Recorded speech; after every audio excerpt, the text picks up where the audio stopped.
بسم اللہ الرحمن الرحیم۔ السلام علیکم۔ کیٹو دنیا کی دوسری بلند ترین چوٹی ہے۔ یہ پاکستان کے مشرقی علاقے میں واقع ہے۔ اس کی بلندی سطح سمندر سے تقریباً 28,251 فٹ ہے۔ اس چوٹی کو سر کرنا دنیا کے ہر کوپما کا خواب، اس لیے ہر سال کئی کوپما اس مقصد کے لیے پاکستان آتے ہیں۔ کچھ کوپما اپنے مقصد میں کامیاب ہو جاتے ہیں اور کئی اس پہاڑ پر ہی اپنی زندگی ہار جاتے ہیں۔ کیٹو کی چوٹی پر پہنچنا بہت مشکل کام ہے۔ اس کی وجہ خراب موسم اور دشوار راستے ہیں۔ دنیا کے بڑے بڑے کوپما کیٹو کو سر کرنے کا خواب لے کر پاکستان آتے ہیں۔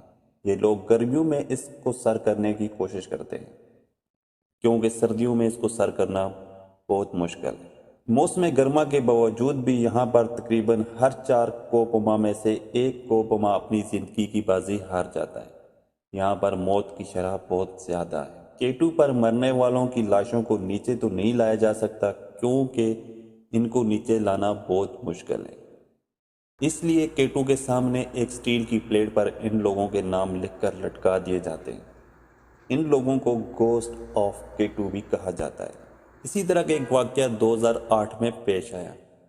2008 میں کیٹو میں کچھ ایسا ہوا کہ دنیا ہل کر رہ گئی کیونکہ 11 لوگ ایک ہی دن میں کیٹو پر اپنی جان کی بازی ہار گئے تھے اور کئی لوگ شدید زخمی بھی ہو گئے تھے۔ اس واقعے کو کوپما کی دنیا میں خطرناک ترین واقعہ کہا جاتا ہے۔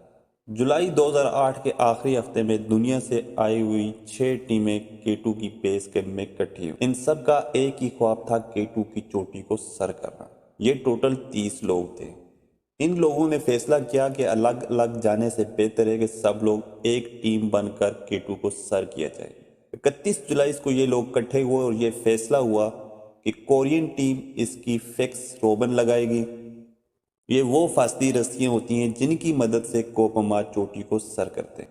اس کے بعد یہ ٹیمیں کیٹو کی طرف بڑھنا شروع ہوئیں۔ 12 گھنٹے مسلسل آگے بڑھنے کے بعد پہلا واقعہ پیش آیا۔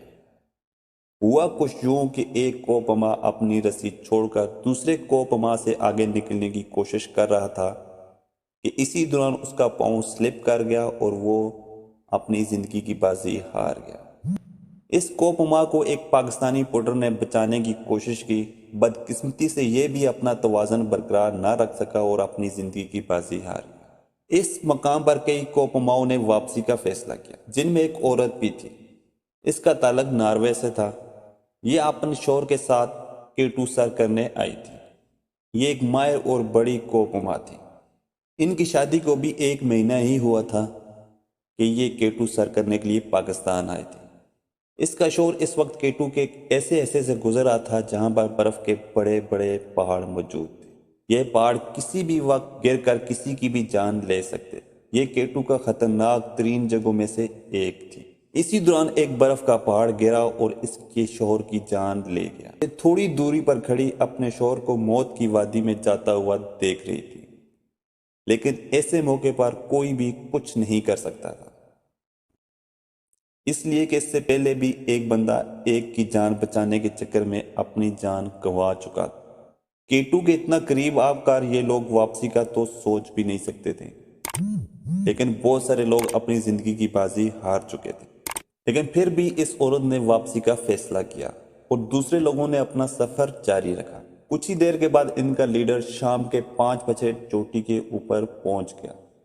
اس کے ساتھ 4 لوگ اور بھی موجود۔ دنیا کا دوسرا اونچا مقام اور اندھیرا اور جسم میں خون جما دینے والی سردی۔ اس صورت میں کیٹو سے نیچے اترنا بہت مشکل کام تھا۔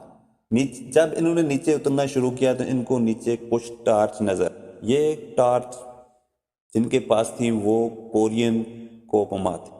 اچانک یہ لائٹ غائب ہو گئی۔ یہ دیکھ کر ان کو کافی پریشانی، خطرہ ان کو صاف دکھائی دے رہا تھا، لیکن پھر بھی انہوں نے اترنا شروع کی۔ اس سے پہلے جو برف کا ایک پہاڑ گرا تھا جس نے کئی لوگوں کی جان لی تھی، اس نے ان رسیوں کو بھی نقصان پہنچا جن کی مدد سے انہوں نے اترنا تھا۔ اس نے جو ہی نیچے کی طرف آنا شروع کیا تو ان کو نظر آنا بند ہو گیا کیونکہ یہاں پر آکسیجن کی بہت کمی ہوتی ہے اور پچھلے 16 گھنٹے سے انہوں نے کچھ کھایا پیا بھی نہیں تھا اور اندھیرا بھی ہو گیا تھا، اور جس علاقے سے یہ گزر رہے تھے اس کو ڈیڈ زون بھی کہا جاتا ہے۔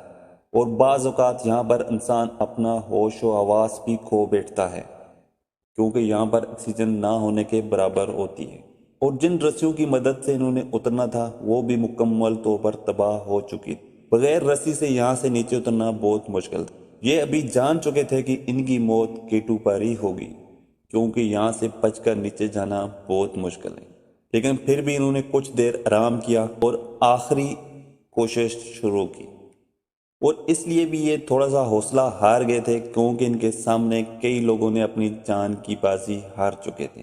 3 سے 4 گھنٹے آرام کے بعد انہوں نے آخری کوشش کرنے کا سوچا، جس میں یہ کامیاب ہو گئے۔ صبح 5 بجے یہ K2 سے نیچے اتر گئے۔ ان کی حالت بہت خراب ہو چکی تھی، لیکن اس کے باوجود انہوں نے نیچے آ کر تھوڑی دیر آرام کیا اور فرسٹ ایڈ لی، جس کے بعد انہوں نے دوبارہ K2 کے اوپر جانے کا رخ کیا، کیونکہ ان کو پتا تھا کہ کئی دوست وہاں پر ابھی پھنسے ہوئے ہیں اور ان کو میری مدد کی ضرورت ہے۔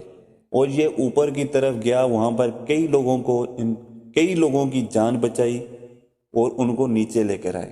اسی دوران پاک فوج کے ہیلی کاپٹر بھی ان کی مدد کو پہنچ چکے تھے۔ پاک فوج کے جوانوں نے اپنی جان پر کھیل کر ان کو ریسکیو کیا اور سکردو کے ایک اسپتال میں شفٹ کیا، جہاں پر ان کو فرسٹ ایڈ دی گئی۔ اس سے پہلے کہ اوپر کئی لوگ جان کی بازی ہار چکے تھے اور کئی لوگ شدید زخمی تھے۔ یہ سب کچھ دیکھتے ہوئے بھی انہوں نے اپنی جان کو خطرے میں ڈالا، اور اس کے باوجود بھی کئی علماء ہر سال K2 سر کرنے کا خواب لے کر پاکستان آتے ہیں۔ اسی طرح جیسا کہ آپ کو معلوم ہے کہ پاکستان کے ایک کوپما محمد علی ستپارہ، جنہوں نے ابھی حال ہی میں کچھ دن پہلے K2 سر کرنے کی کوشش کی، ان کے بیٹے نے بتایا کہ وہ اس کام میں کامیاب بھی ہو گئے تھے۔ واپسی پر بدقسمتی سے ان کے ساتھ ایک حادثہ پیش آیا، جس کی وجہ سے ابھی تک وہ لاپتہ ہیں۔ کافی دن گزر جانے کے بعد ابھی تک ان کی کوئی خبر نہیں آئی۔ اگر وہ زندہ ہیں تو اللہ پاک ان کو سلامت رکھے اور جلد اپنوں سے ملائے۔ اگر وہ زندگی کی بازی ہار چکے ہیں تو اللہ پاک ان کے درجات بلند فرمائے۔ یہ ہمارے ہیرو ہیں، پاکستان کے ہیرو ہیں۔